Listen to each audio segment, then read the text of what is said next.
অ' ডাঙৰীয়া, আপোনাৰ কি হ'ল সঁচাকৈ ক'ব দেই। ভাবিছোঁ আপুনি হেৰুৱালে নেকি।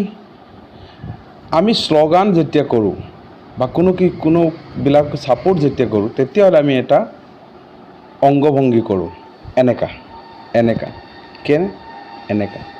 সেইটো মানে জয় জুবিন দা, জয় জুবিন দা, বুজিছেনে এইটো?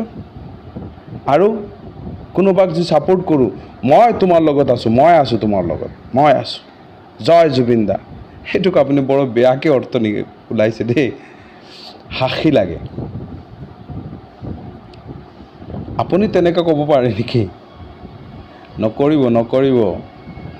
আমাৰ হীৰক লৈ আপুনি ৰাজনীতি নকৰিব। গম পাইছেনে? আপোনাক শ্ৰদ্ধা বহুত কৰিছিলোঁ, সেইটোৰ পৰা আপুনি আঁতৰি নাযাব, ঠিক আছে? আকৌ কৈ আছোঁ, আমি যেতিয়া কিবা শ্লোগান দিওঁ, তেতিয়া আমি সেইটো অংগভংগী ইস্তেমাল কৰোঁ। জয় জুবিন দা, জয় জুবিন দা, আই লাভ জুবিন।